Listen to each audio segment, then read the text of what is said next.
Bonjour, dans cette vidéo je vais forcément parler de nymphes et de pêche, de pêcher avec des nymphes. Je vais parler du choix des nymphes, de leur poids, de leur taille, du bas de ligne, de pêcher avec une nymphe, avec deux nymphes.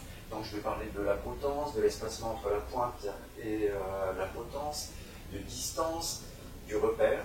Je vais parler des obstacles, du courant, de position dans lesquels se placer à la fois pour pêcher, pour lancer, pour accompagner ses dérives. Je vais parler des animations, du comportement des poissons, du comportement des nymphes en action de pêche et de stratégies à mettre en place. Cette année, j'ai, suite à mes observations et mes expérimentations, pêché beaucoup plus léger. Je vais axer cet ensemble, tous ces points, un petit peu sur ce changement qui m'a, je crois que ça se dit comme ça dans la pêche, apporté beaucoup plus de poissons que l'année précédente et permis d'envisager la pêche différemment. À savoir que la pêche à la nymphe est une pêche à la fois très facile qui peut être assez subtile. Et ces subtilités sont souvent des facteurs déclenchants pour qu'on les mette à peu près correctement en œuvre. Mais dans un premier temps, je voudrais faire un amende honorable par rapport à ma dernière vidéo. En effet, je vous racontais que je sortais le fil de mon moulinet en le pinçant légèrement avec deux doigts, donc le frein très desserré, que tout de suite après la prise du poisson, je resserrais mon frein. Cette année, il y a eu beaucoup d'eau dans les rivières. Je pense que les poissons ont eu beaucoup plus de tonus et ça a été absolument catastrophique. Donc, c'est pour dire que la pêche à la nymphe et les conseils que je vous donne sont à adapter. Ils ne sont pas à prendre au pied de la lettre. Moi, je les ai expérimentés. J'ai envie de les partager avec vous parce que cette pêche est vraiment pour moi une passion. Mais il faut vous approprier ce que vous allez entendre. Voilà. Je ne détiens pas la vérité, mais je suis heureux de vous partager avec vous mon point de vue. Donc, le poids des nymphes. Cette année, j'ai pêché beaucoup plus léger, en adaptant ma pêche. Pourquoi pêcher léger? Si je pêche lourd, je vais aller plus rapidement au fond, mais par contre, je risque d'être beaucoup plus en tension sur mon bas de ligne.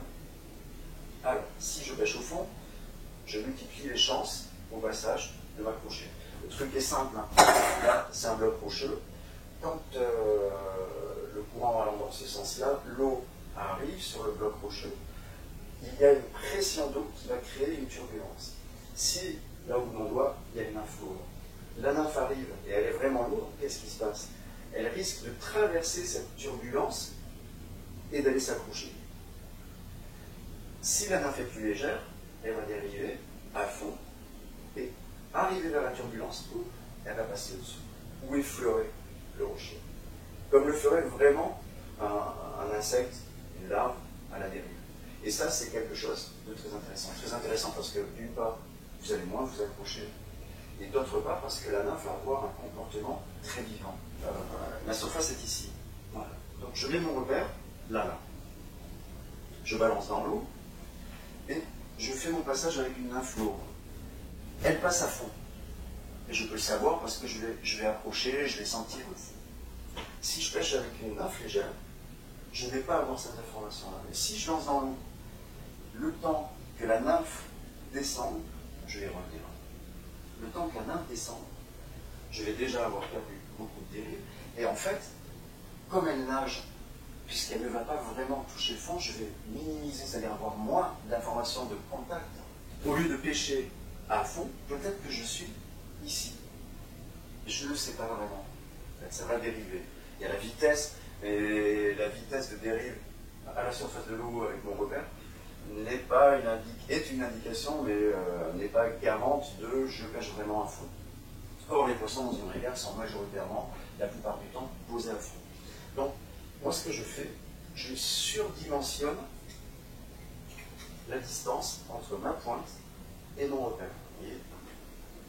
Mais je ne vais pas laisser mon repère à 30 cm au-dessus de la surface de l'eau.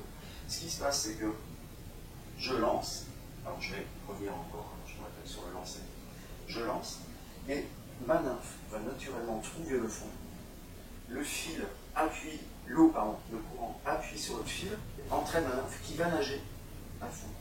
Alors, peut-être qu'elle est là, mais comme il y a beaucoup de fils, et qu'elle est légère, elle va nager sans accrocher et passer très bien. L'avantage, c'est vraiment la nage de la nymphe. On n'est plus dans quelque chose qui va être tirer la nymphe parce qu'elle est lourde pour faire en sorte qu'on n'accroche pas trop le fond, pour savoir où on en est. C'est une histoire d'avoir confiance. Quand la nymphe est lourde, ce qui se produit, c'est que le fil est relativement tendu, en tension, et quand la truite va se saisir de la nymphe, très rapidement, il va y avoir cette tension. Là, la truite essaie de recracher.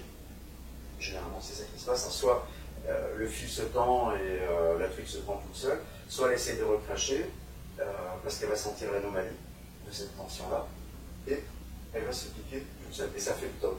La pêche au toc, et à ce moment-là, on ferme. Avec ce buckling surdimensionné, comme la nymphe nage, en fait, le poisson va s'en saisir et ne va pas sentir immédiatement le subterfuge du fil. Donc, il va le garder un peu plus longtemps en bouche avant de le recracher. Alors, il va falloir se concentrer beaucoup plus sur la moindre anomalie de la dérive du fil avec le repère ici. Et on va ferrer non plus au toc, une fois que la truite s'est prise toute seule, finalement, mais on va ferrer à l'anomalie, c'est-à-dire le repère va s'arrêter un petit peu. C'est un très léger décalage. D'une manière générale, la truite est postée là où lui arrive la nourriture. Et certes, elle peut faire un écart pour aller chercher une bestiole, mais si elle fait un écart, elle va revenir très tranquillement. Quand vous voyez votre fil partir comme ça, c'est que la truite, elle, est consciente de l'anomalie et elle s'enfuit. Elle va regagner sa cache, d'une manière générale. Pêcher léger, c'est faire nager de la manière la plus naturelle ces nymphes. Les nymphes vont épouser les moindres turbulences et courants d'eau dans leur dérive. Si je pêche lourd, hop, je suis comme ça, et je vais avancer comme ça. Donc je reprends ma vue transversale, comme ça. Qu'est-ce qui se passe au niveau anomalie possible de la part du poisson pour détecter qu'il y a quelque chose d'étonnant? Il y a la petite bille, certes, qui crée pour moi le point d'attraction de la truite vers notre présentation plutôt qu'une brindille ou même du naturel, et qui fonctionne parfois bien mieux avec ce petit centre d'intérêt, cette luminescence, ces reflets, que s'il n'y en a pas, ou que si vous utilisez une lumière, jusqu'à présent c'est mon constat.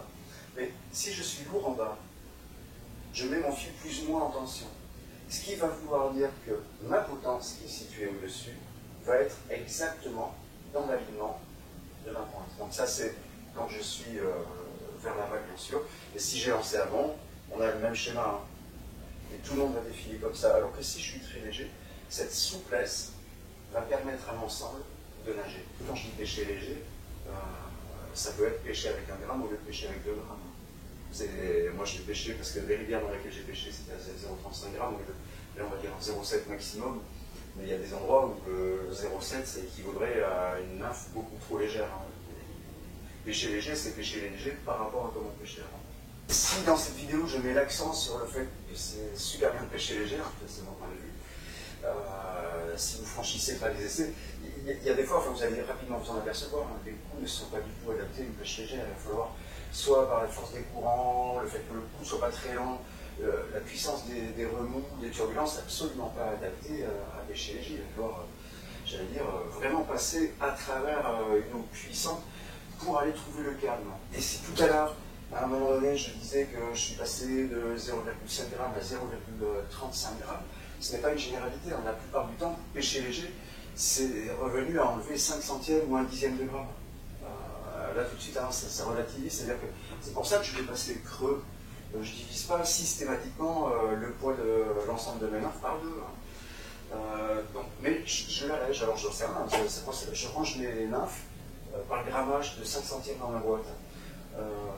Si vous faites la même chose, vous allez vous apercevoir qu'à un moment donné, dans tel type de coup, avec tel courant, telle puissance, c'est plutôt une nymphe qui fait, dans mon cas, 0,35 g qu'il faut utiliser pour passer.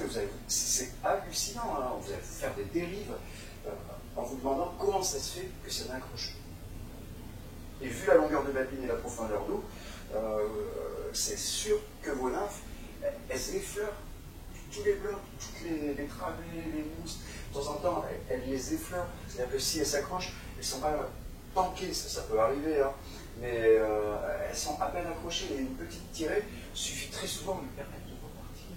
Hallucinant. Pêcher avec 2 nymphes ou pêcher avec une nymphe. Je vais aborder cette histoire-là de manière très généraliste et peut-être un petit peu directive, mais ici j'ai mon bas de ligne et ici j'ai une nymphe. Là il y a une truite, je passe, et la truite se dit « Ouh, une nymphe, j'ai faim », elle la prend. Mais elle se rend compte du subterfuge et elle la recrache direct. Et c'est la fin de l'histoire. Voilà. Sans dire qu'elle s'est vraiment piquée, hein. Elle a senti l'anomalie, et elle va identifier ma nymphe, couleur de la vie, couleur de la nymphe, le passage, avec un danger. Et c'est fini.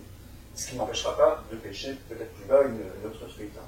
Dans la mesure où je vais mettre, alors là je ne tiens pas compte de réalité d'espacement, hein, une potence. Que se passe-t-il? La truite a faim, hop, elle tape dans celle-là, ça ne m'intéresse pas.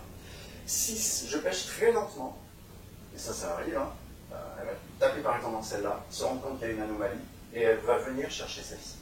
Alors pourquoi la truite, qui est un poisson plutôt méfiant, alors qu'elle vient de se saisir de la pointe et se rendre compte de l'anomalie, à recracher la bouchée, va soudainement s'intéresser à la potence. Pour moi, le principe est relativement simple, c'est qu'en se saisissant de la pointe, ou en la recrachant, elle va provoquer une animation différente, une espèce d'anormalité de ce qui est en train de se passer concernant la potence. Et elle va se jeter dessus, comme si effectivement c'était quelque chose auquel elle n'avait pas prêté attention, et qui est animé, donc vivant, et donc comestible.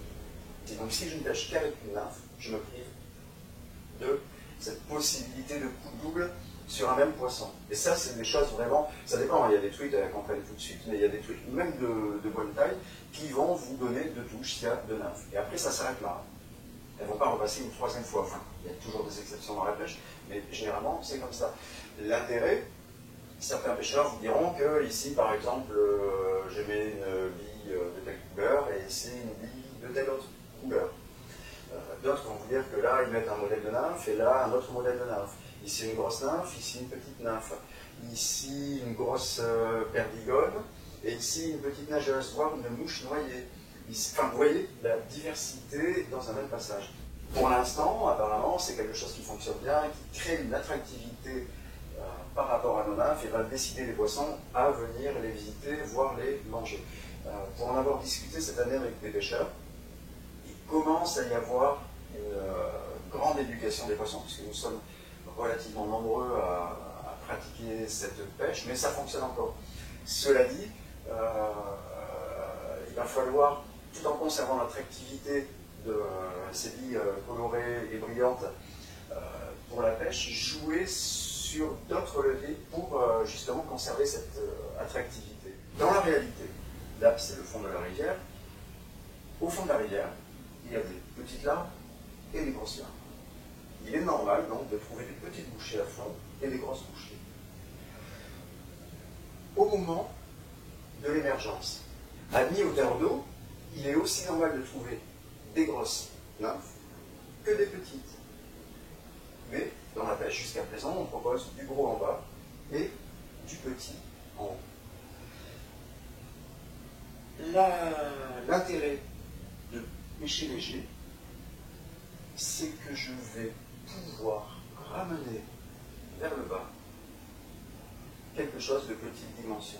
Je reviens donc à mes nymphes. Dans la présentation, la lourde en bas, ma légère, en haut, petite, soit je décide arbitrairement de les présenter comme ça, mais on en revient au même schéma, c'est que comme c'est lourd, ça va passer de manière tendue, avec deux signaux, les deux billes. Et deux choses qui évoluent, j'allais dire carrément en parallèle dans la nature, c'est plutôt rare. Dans la nature, chaque corps, que ce soit des insectes, des nymphes, des larves, des débris, des sédiments qui sont emportés par le courant, ont leur propre poids, leur propre surface et leur propre manière d'évoluer dans le courant. Et je pourrais dire que aucun passage n'est vraiment identique.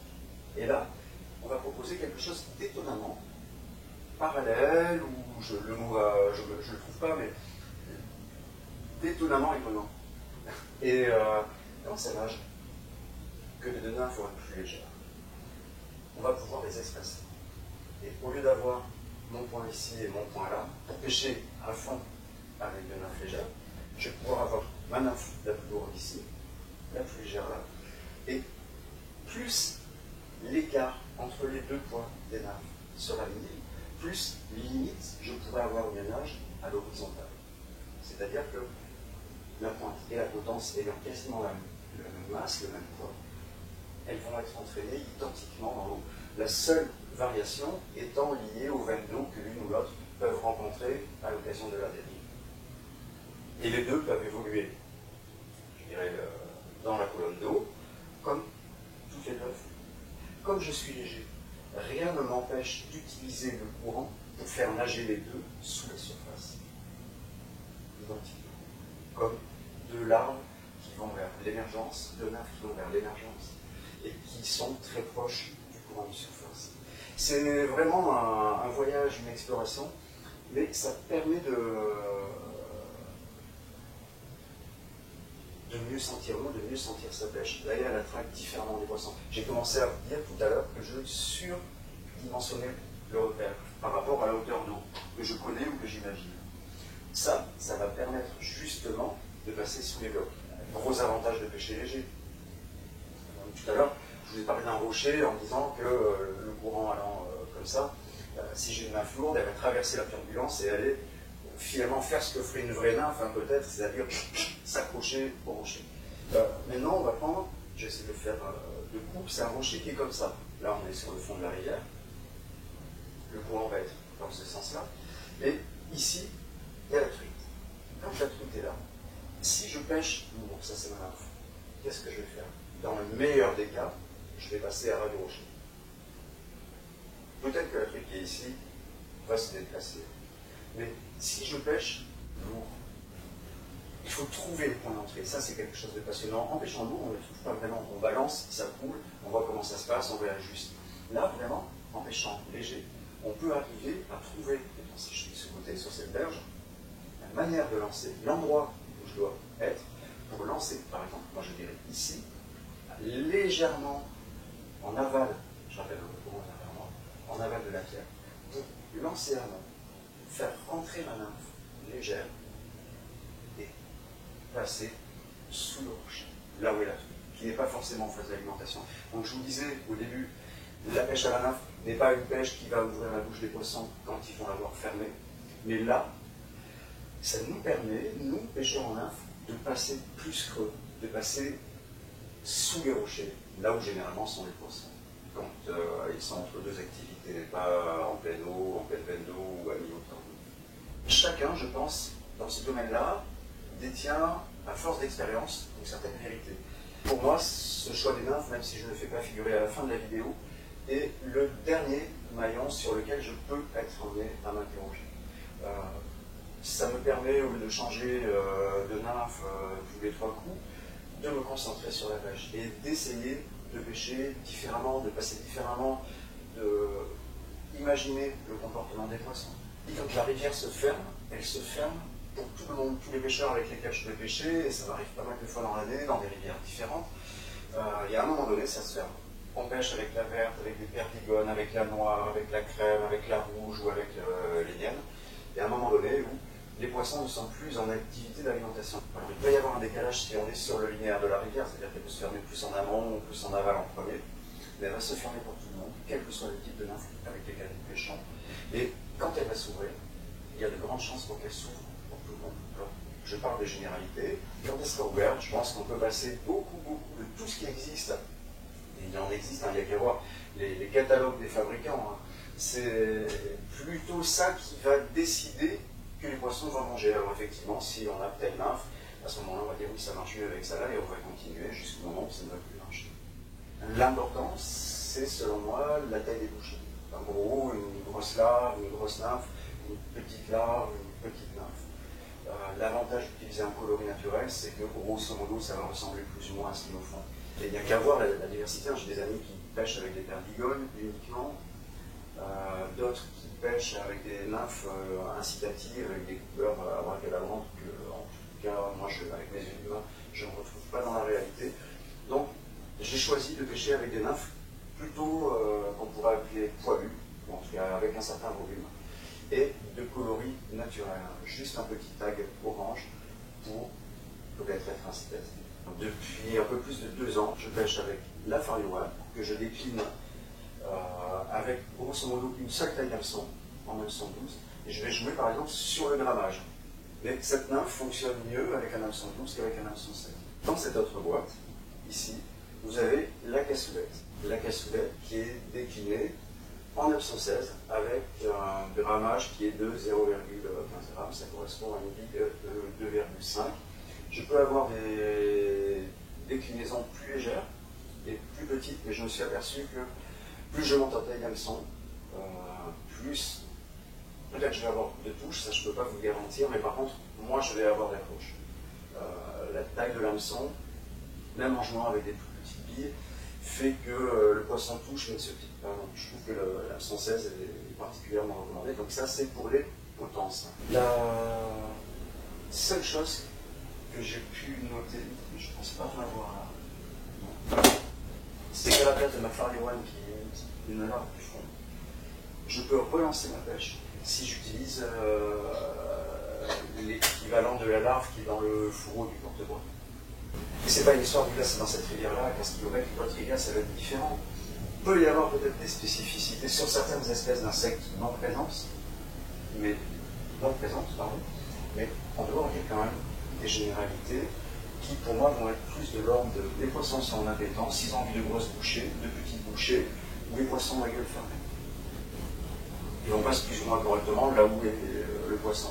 C'est sûr que si on passe avec une petite nymphe comme ça, à 15 mètres de la seule truite qui est là sur 20 mètres à la ronde, il y a peu de chances qu'elle fasse le déplacement pour aller grignoter ça. C'est des paramètres qu'on peut prendre en compte. Et donc, c'est pour dire que je me suis aperçu au fil des années que les amis Facebook qui sont guides de pêche commerciaux, ou sponsorisés, ou en lien avec tel magasin de pêche. Et il y en a plein de diversité de petits magasins, de petits détaillants.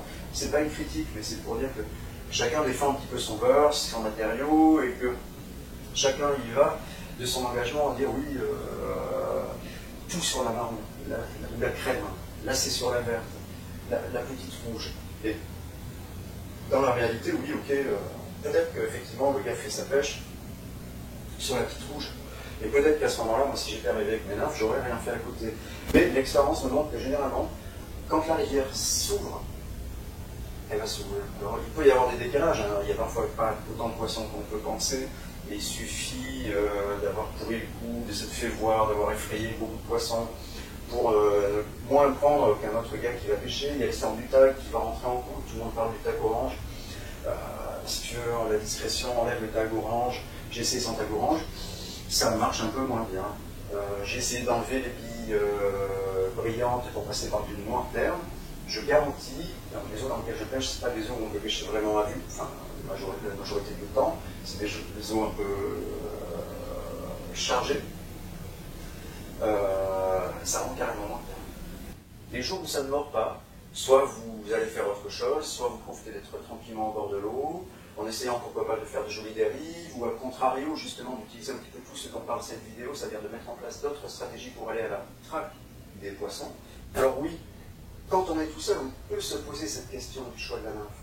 Mais dites-vous bien que si vous étiez à la pêche avec des potes, à ce moment de grand vide que vous traversez, je pense que les autres seraient aussi confrontés. C'est-à-dire qu'il y a peu de chances qu'un de vos potes fasse la pêche du siècle et vous, rien à ses côtés. À moins, bien sûr, qu'il soit meilleur que vous. Et là-dessus, j'ai une petite anecdote à vous raconter. L'année dernière, au mois d'avril, je suis descendu en Ariège rejoindre mes potes pesceurs. Et un matin, nous sommes partis avec mon ami Nico en reconnaissance sur un secteur du Ville de Sauce, sur lequel Romain Quiles organisait au mois d'août son traditionnel défi ariégeois. Nous avons pêché plusieurs heures et nous n'avons pas eu une touche. Rien. Le vide total. Il se trouve qu'exactement au même moment, 3 membres de l'équipe de France étaient eux aussi en reconnaissance, en prévision des championnats du monde de pêche à la mouche qui ont eu lieu, dont une manche a eu lieu donc, sur cette même rivière. Donc ils étaient bien dans le Val de nous. Et ils n'ont pas touché un poisson. Pas un. Voilà, tout ça pour vous relativiser au moment où ça ne mord pas. Généralement, la rivière elle est fermée. Et elle est fermée pour tout le monde, même pour les champions du monde. Alors si moi, personnellement, je réduis ma proposition de nymphe dans le choix à un minimum de « je n'ai pas de choix », mis à part un peu la couleur de la bille, il faut comprendre que dans certains cas, si on part pêcher à plusieurs sur une même rivière à la queue leu, évidemment, si tous les pêcheurs ont la même nymphe, le dernier de la file va prendre sans doute beaucoup moins de poissons que le premier. Dans le même cas, de nécessité d'avoir une grande variété de nymphes, par exemple en compétition. Là, je vais parler des champions du monde. Si tout le monde avait la nymphe du moment et pêchait avec, étant donné que sur un même parcours, il y a différentes manches qui s'enchaînent au fil des jours et dans la journée, peut-être qu'il y a assurément le rapport la rivière est ouverte et la rivière est fermée qui va rentrer en compte dans les chances de réussite des pêcheurs, mais il va falloir pour chacun d'eux qui se démarque de la proposition du pêcheur précédent. Je fais pas de compétition, mais voilà, en tout cas, encore bravo à eux. Petit point aussi sur la couleur des billes. Pour ma part, le fond de la rivière, quand il y a de la lumière, réfléchit la lumière du soleil et prend une teinte, je trouve, plutôt un petit peu dorée. Vers la surface, c'est là qu'il y a la plus grande oxygénation de l'eau, avec les petites bulles et tout ça. Et moi, je suis parti de manière empirique en disant que j'allais mettre mes billes argent en haut. Et je ne change quasiment pas. J'ai fait des essais. Je peux mettre une bille or en haut ou une bille argent, c'est pas ça qui va décider de ma pêche. Identiquement en bas, voire même, si j'en suis là, c'est que j'ai essayé avec les billes argent. Alors, je ne dis pas que les autres ont tort. Je vais dire que moi j'ai raison. Mais j'ai raison, moi, d'après mon expérience. Et c'est à vous de faire ces petits essais-là, mais ils sont relativement simples à faire. Hein. Certains pêcheurs préconisent que par eau froide ou par temps couvert, il faut mettre en bas une bille couleur argent. Et à partir du moment où les eaux se réchauffent et où il y a un ensoleillement supérieur, mettre des billes cuivre ou des billes or. Moi, toute l'année, je pêche avec de l'or en bas, que les eaux soient froides, qu'elles soient chaudes. Cette année encore, j'ai fait des essais parce que de temps en temps, je m'en mets un peu en question, même si j'ai la tête dure. Et ça ne change rien. Sauf que comme je pêche un peu plus de temps avec les billes or en bas que pendant mes essais avec l'argent en bas, je vais avoir tendance à dire que ça marche mieux quand c'est de l'or en bas et de l'argent en haut. Quand je parle de couleur des billes, en fonction des mares ou des eaux dans lesquelles je pêche, j'ai remarqué que le revêtement doré tend à disparaître et au final, je vous mets une petite image de ma boîte de Forever One, les billes dorées finissent presque par devenir argentées. Voilà, c'est une espèce d'entre-deux. Tout ça pour dire que selon moi, il faut relativiser si on passe bien. Il y a peu de chances que ce soit la couleur de la bille qui fasse fuir le poisson. Aujourd'hui, je continue mon rêve, mon apprentissage et je mets une potence qui va être, j'allais dire, en longueur minimale, à peu près comme ça. Mais je privilégie, depuis que je pêche léger, une potence qui est d'à peu près entre 8 à une dizaine de centimètres. L'intérêt de cette potence qui est longue, c'est que, accrochée, donc là, on est sur le bas de ligne, elle va nager et être dissociée de la trajectoire. C'est pour ça que c'est intéressant d'avoir une potence un peu longue, je trouve, c'est que même si je dérive là-dessus, celle-là va avoir un peu plus d'appui dans le courant principal. Et même si celle-là drague bien, celle-là va quand même mieux suivre le courant. Parce que là, c'est logique pour le poisson que celle-ci, elle part pas sur le côté puisqu'elle est... Je vous ai dit tout à l'heure dans la simo danger, il y a le fait que si deux choses sont attachées là comme ça, elles sont dans une ligne droite qui va être à peu près identique tout le temps. Alors que si les nymphes nagent l'une avec les autres, l'autre avec l'autre, eh bien, ce n'est pas ce signal danger, comme ça, de linéarité, qui va avertir le poisson du subterfuge. Donc, plus la potence est courte, plus la nymphe de potence va être rapprochée des éventuels mouvements ou trajectoires de la nymphe de pointe, plus c'est long, plus, voilà, on va dire ça, je vais voir tout ça. Elle va être dissociée et les deux vont passer comme deux entités distinctes. Et ça, c'est vraiment intéressant parce que si les deux passent au fond, comme vous avez dans la patrouille de France, là, comme ça, c'est signal.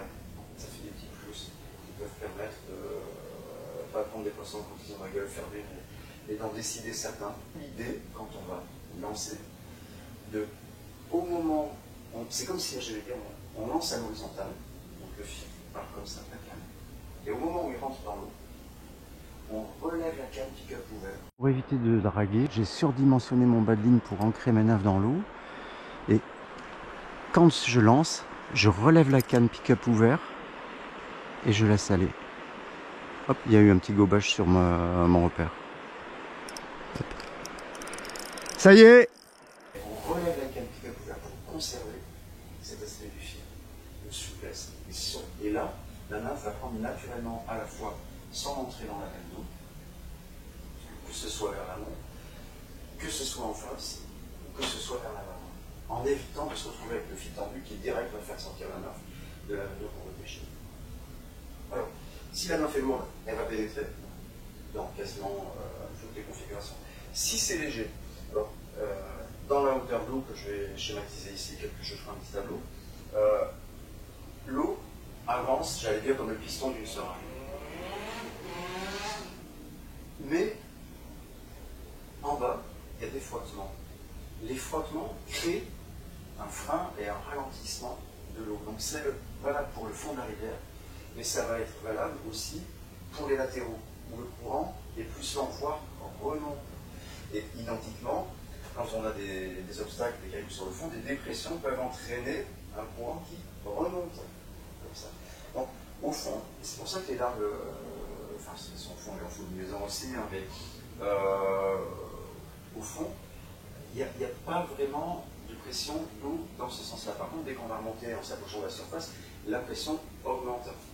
Ce qui veut dire que si une nymphe lourde arrive à traverser cette colonne d'eau pour aller s'ancrer là où il faut pêcher, là où sont les poissons, c'est-à-dire le fond de la rivière, qui explique que le repère doit avancer normalement plus lentement que le courant de surface, pour nous indiquer que nous ne sommes pas dans la vitesse du courant de surface, mais dans la vitesse du courant du fond. Si je suis avec une nymphe légère, comme je vais lancer vers l'amont, la nymphe va descendre avec son poids, mais très rapidement, la résistance du fil sur lequel le courant appuie va multiplier ou démultiplier le poids de la nymphe qui est pourtant légère et la faire pénétrer.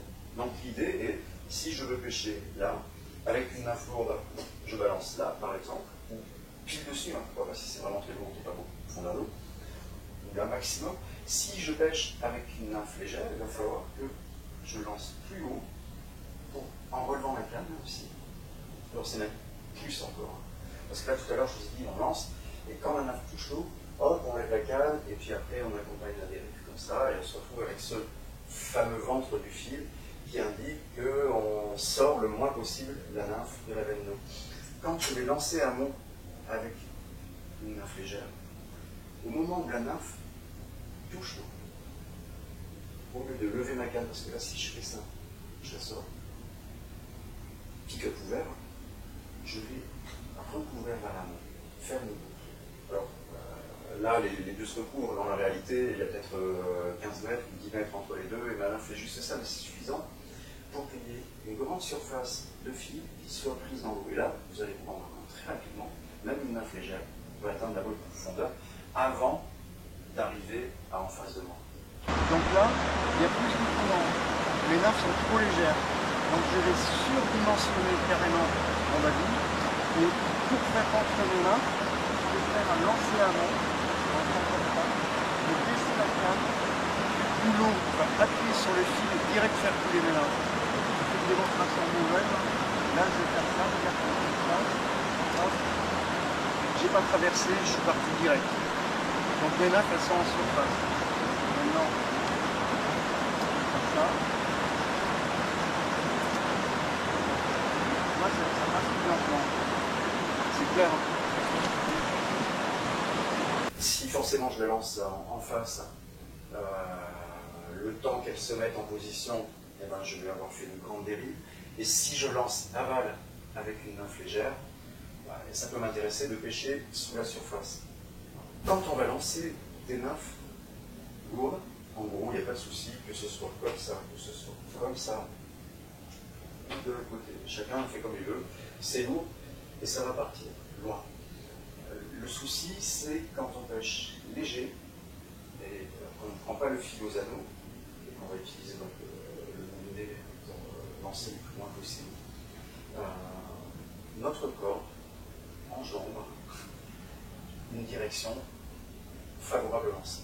Je fais du tennis aussi, et j'ai remarqué par exemple que si je fais un coup droit avec mon pied gauche en avant, j'ai tendance à beaucoup plus croiser ma balle. Et si je fais un coup droit avec mon pied droit, j'ai tendance à partir beaucoup plus droit. À un moment donné, les choses se sont mises ensemble dans ma tête, et je suis parti sur ce test-là, c'est-à-dire que, c'est basique, hein, mais si je me mets comme ça, vous voyez, mes deux bras sont là, imaginez que je fais de la canne à pêche. Je vais mettre mon pied gauche avant. Et bien, si je mets mon pied gauche avant, je pars naturellement en biais. Si je veux aller tout droit, je suis obligé de faire un effort, à la fois sur ma cuisse et à la fois musculaire, des épaules et du bras. Maintenant, si je mets mon pied droit en avant, je pars naturellement comme ça. Et si je veux aller à gauche, je fais un travail de l'épaule et des jambes. Avec la canne, c'est exactement pareil. C'est-à-dire que si je veux lancer droit vers la caméra, il me suffit, et de toutes mes forces, de mettre mon pied droit suffisamment avant, au moment où je vais lancer. Comme ça, je vais partir droit.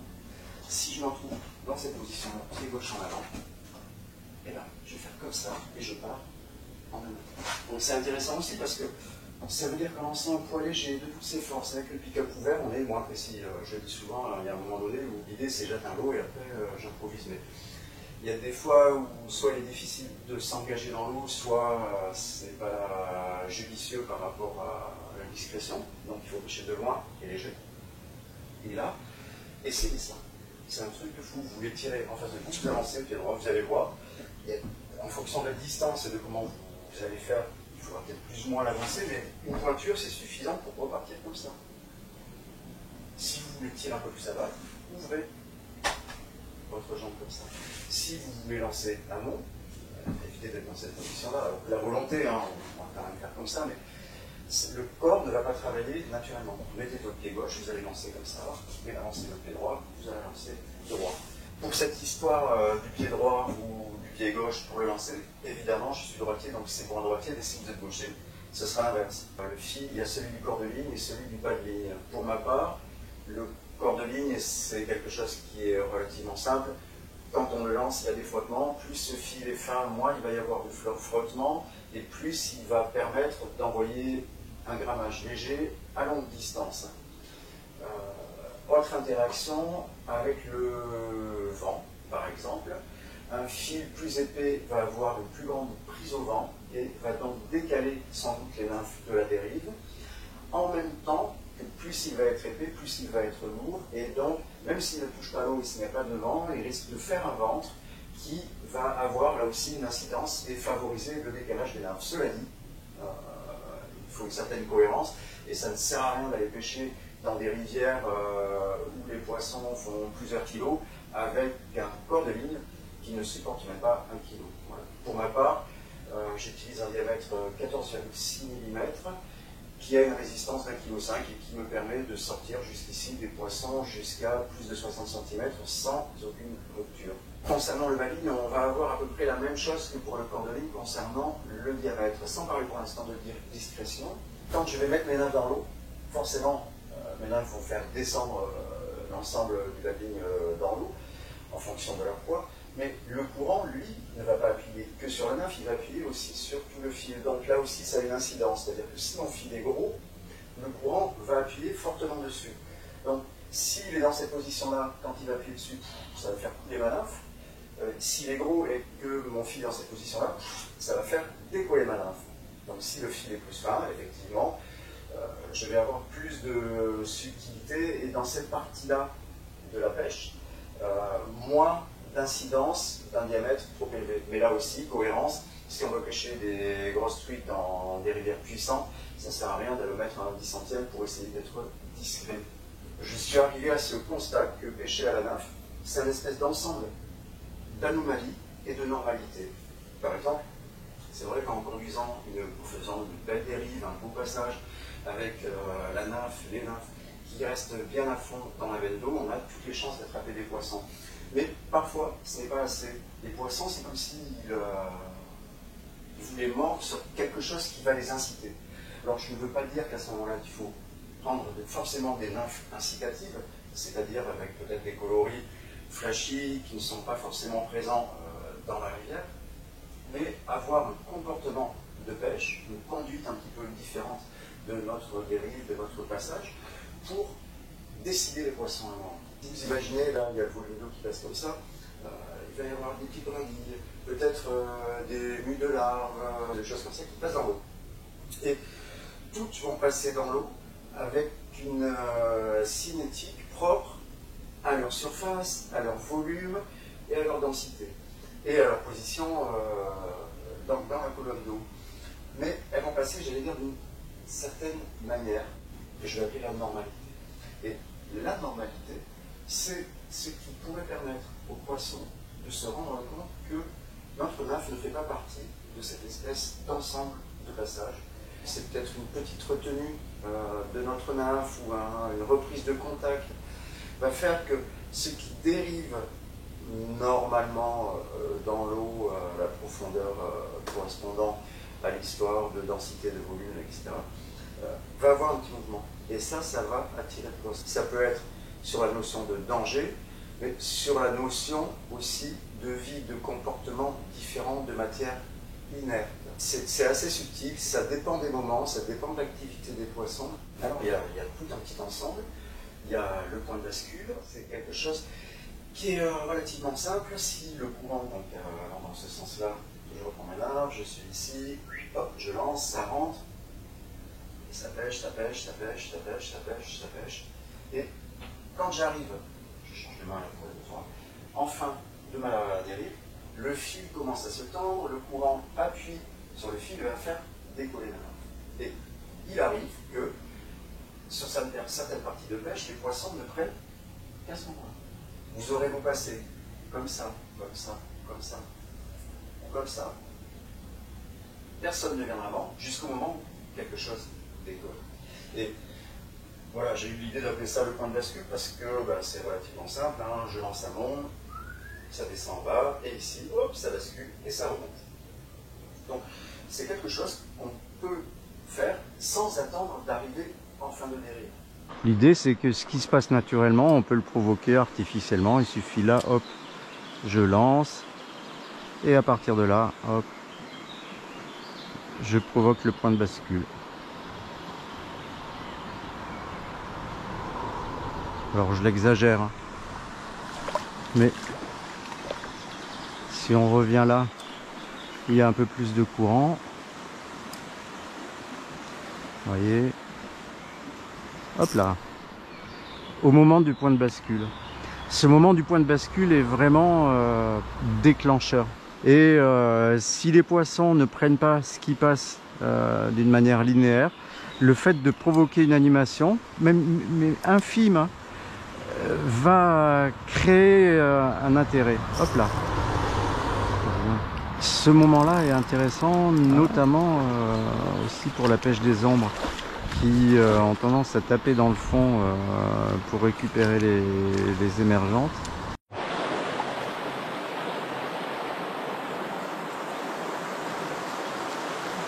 Hop, elle y est. Vous voyez, au moment de la remontée, là j'ai remis du fond, il y a moyen de toucher un beau poisson. Hop, décollage. Elle y est. Vous voyez, hein, je le provoque.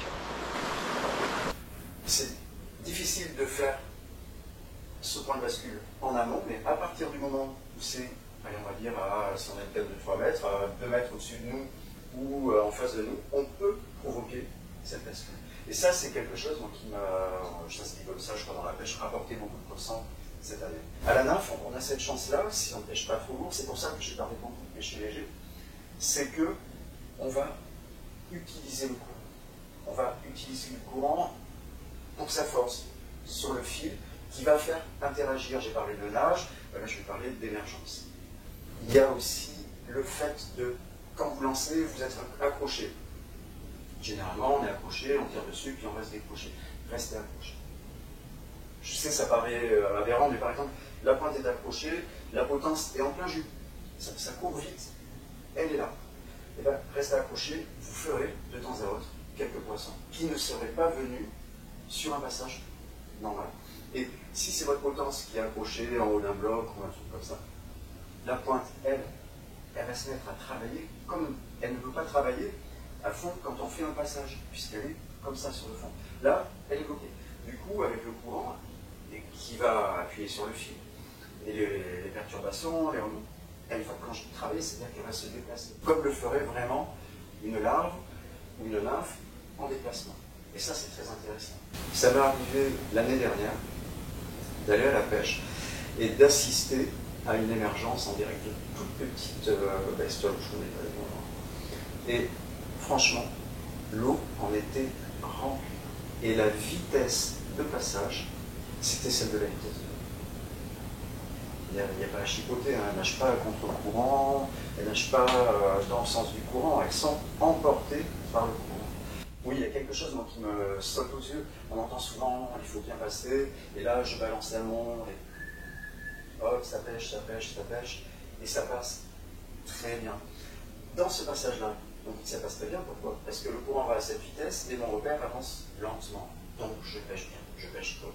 Mais dans les aberrations, dans les anomalies, pendant que ma pointe pêche effectivement bien, ma potence qui est ici, qui devrait se déplacer à cette vitesse, elle se déplace à cette vitesse.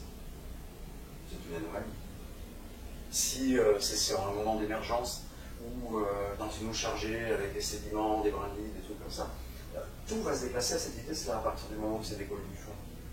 Or là, je vais proposer ma bouchée qui passe à cette vitesse. Et pourtant, le poisson va prendre. Ça veut dire qu'il y a des anomalies qui ne dérangent pas le poisson, et il y en a d'autres qui, j'allais dire, mettent notre pêche en échec. Mais c'est toujours très intéressant, une fois qu'on a bien pêché une zone, d'essayer des choses, d'essayer de faire draguer ces nymphes. Le dragage, vu de la surface et vu de la déontologie de la pêche à la mouche, au top ou en nymphe, on nous parle toujours de dérive parfaite. Quand il va s'agir de la potence symbolisant normalement un insecte qui est pris dans la colonne d'eau, pris dans la hauteur d'eau, emporté par le courant, allant vers sa montaison pour aller faire sa métamorphose d'insecte volant, c'est normal qu'il parte dans le sens du courant. Il va y avoir des turbulences à proximité de bloc, mais il va partir comme ça. Par contre, la bestiole qui est au fond, je ne sais pas si ça vous est arrivé, sans doute, de soulever des pierres. Qu'est-ce qu'elle fait? Elle part tout de suite sous un caillou. C'est larves de patraque, bon, les porte-voix, ils se promènent, c'est plus lent, mais les gamards, tout ça, ils ne sont que très rarement en train de dévaler dans le sens du courant. Eux, ils vont passer d'un bloc à un autre bloc, d'un petit caillou à un autre petit caillou, et de dessous, généralement. On les voit très rarement sur le dessus, parce que quand ils sont sur le dessus, ils sont exposés. Donc ce sont des proies faciles. Les bestioles, dans leur vraie vie, elles changent de caillou, tu vois, et elles peuvent remonter le courant. Donc ça laisse vraiment une grande possibilité par rapport à l'idée d'une dérive comme ça, vous avez. Et ça, c'est vraiment quelque chose sur lequel, pour moi, je remets en question cette histoire toujours de dérive. Dans la prospection, il y a la partie qu'on voit, nous, depuis la surface, la maîtrise, c'est beau, on est très concentré sur tout un tas de paramètres, mais c'est quand même le poisson qui, lui, sait ce qui va l'intéresser au moment où il pêche. Arrêtez de penser le passage dans la veine d'eau. S'il y a une truite qui est en poisson dans la veine d'eau, soit elle est au courant d'histoire des nymphes, mais il y a des chances qu'elle morde, soit elle va mordre. Donc, si elle ne mord pas, c'est qu'il va falloir passer différemment et trouver des stratégies. Peut-être que la truite, si ça c'est un bloc rocheux, on sait que le courant, dans ce sens-là, appuie, et que le poisson peut être protégé de la force du courant en étant à la fois à fond et avec cette espèce de remous qui passe comme ça au-dessus du rocher. Elle peut être ici, elle peut être de ce côté-là, elle peut être de ce côté-ci, elle peut être placée derrière. Et tout ça, c'est des points dans ce sens-là, mais aussi dans ce sens-là qu'il faut prendre en compte dans ce que je vais appeler à ce moment-là, c'est plutôt un petit peu la traque. Il n'est plus question vraiment de faire des dérives, c'est des petits passages qui peuvent être même inférieurs à la longueur du bloc. Si c'est un bloc qui fait 30 cm au quai, on fait les 4 faces du bloc. Si c'est un bloc qui fait 2,50 m, peut-être qu'on ne pourra pas faire de manière correcte à la fois le bas du bloc et à la fois le haut, sur une même face. Donc peut-être qu'il va falloir faire un lancer pour faire une proposition ici, et un deuxième lancer peut-être de la vague pour faire entrer sa nymphe et faire une proposition qui corresponde au bas du bloc. Juste un petit mot sur la touche, quand je dis le poisson touche, mais ne se dit pas. Il y a plusieurs questions à se poser. La première, c'est par exemple, dans les vidéos on fait, bien sûr, parce que si on assiste contemplatif à la touche, généralement, à moins que le poisson se pique tout seul, sinon ben, on va rester avec notre touche dans les bras. Donc, c'est se remettre en question au niveau du sens de ferrage. Par exemple, si ma truite est ici, donc, et qu'à l'aval, donc je dérive comme ça, elle prend, elle ne se rend compte d'aucune anomalie, et puis à un moment donné, je m'aperçois que le fil ralentit à peine. Enfin, je le fais. Il y a des chances que je lui sorte l'hameçon de la bouche si elle ne s'est rendue compte de rien. Si c'est au moment où elle a la bouche ouverte, etc. Si je refais exactement le même passage, aucun passage n'est exactement identique, mais quand même ça peut être très proche. Même si elle ne s'intéresse plus à cette pointe, mais à la potence qui est là, le poisson ne va pas changer son axe par rapport à moi. Il y a des chances qu'au moment du ferrage, je lui ressorte. Donc la première remise en question, c'est le sens du ferrage. Et au lieu de ferrer dans ce sens-là, il faudrait au moment où je m'aperçois l'anomalie, même si c'est aval, que je ferre sur le côté. C'est très facile à dire. La deuxième des choses sur lesquelles il est possible d'interagir, c'est le placement du pêcheur par rapport au poisson, puisqu'il y a peu de chances que le poisson, lui, change d'endroit.